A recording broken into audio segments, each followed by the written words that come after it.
States has strongly condemned an attack by Hamas on a school bus in Israel. A missile fired from the Gaza Strip struck the bus in southern Israel, seriously wounding a teenager. Israel's new missile defense system intercepted 2 other missiles. It's the first known use of the Iron Dome shield. Israel responded by unleashing airstrikes across the border, as well as tank fire into Gaza. 5 people were killed in the attacks in and around Gaza City and the south. Gunfire broke out as Palestinians marched to mark the 63rd anniversary of Nakba Day, or the Day of Catastrophe. Marching towards the Erez crossing, over 1,000 Palestinians faced Israeli soldiers, opening fire on them. I'll never give up the right of return. I breastfed my children the love of their land that was stolen from us in 1948. We have been through 63 years of despair and pain. Why is that the world is watching in silence while Israel continues to kill us and destroys our homes?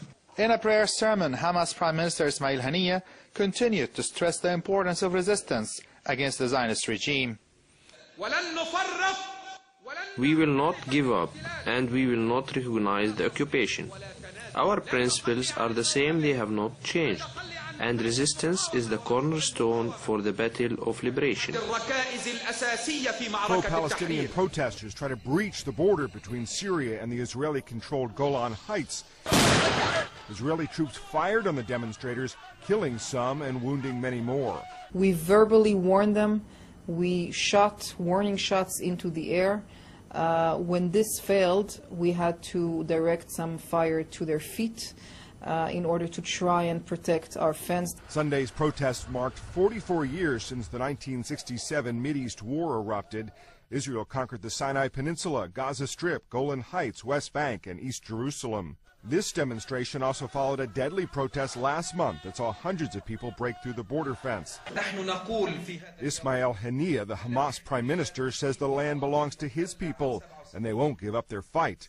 Israeli Prime Minister Benjamin Netanyahu said he will not allow extremists to breach the borders and threaten his people. The Israeli military accused Syria of inciting the demonstration to divert attention from its own deadly crackdown on protesters.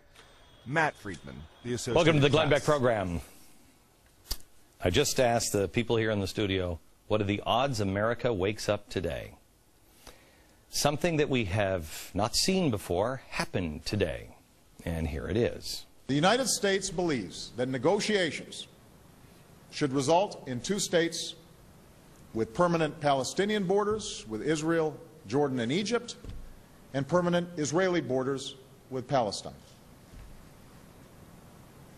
We believe the borders of Israel and Palestine should be based on the 1967 lines with mutually agreed swaps, so that secure and recognized borders are established for both states.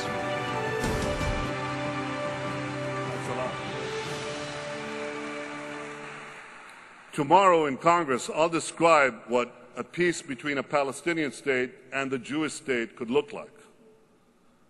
But I want to assure you of one thing. It must leave Israel with security, and therefore Israel cannot return to the indefensible 1967 lines.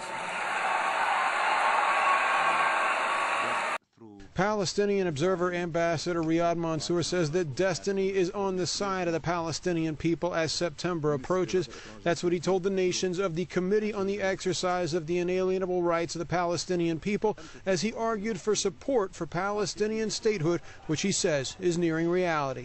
Therefore, we ask everyone, small countries, big countries, intermediate countries, to be active in this exercise until we reach the day of ending occupation and having independence and allowing for full membership of the State of Palestine in the community of nations and raising our flag in front of this building, hopefully sometime in the fall of this year. The Palestinian Authority has been busy drumming up support for its bid for statehood. Uruguay reinforced its supportive stance, which means that every South American state stands in support of Palestine, except for Colombia, which has sworn it won't recognize the Palestinian effort. Mansour used every tool at his disposal, especially the recent UN report that states Palestinian functions are sufficient for statehood and that Israel should roll back its, quote, measures of occupation, unquote. We received last week in Brussels, as you mentioned, high marks from the World Bank, from the IMF, from the United Nations, from the Europeans, that the institutions of the Palestinian Authority are ready to govern in a form of a state any moment the Palestinian people wish to do so. Those positive grades from world bodies come as the Palestinian Authority's 2-year plan to build institutions and infrastructure for the prospective state wrap up in August. Opposition to a Palestinian state remains, however, in the form of Israel and the United States, which vetoed a Security Council resolution condemning illegal Israeli settlement building back in February.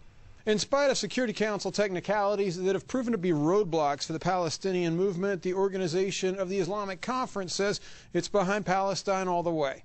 Almost all OIC member states, they already recognize Palestine on the 1967 borders. And we consider ourselves as organization, as a regional organization representing the Muslim world. We are at the service of the Palestinian people, and we will be supporting them with all our means.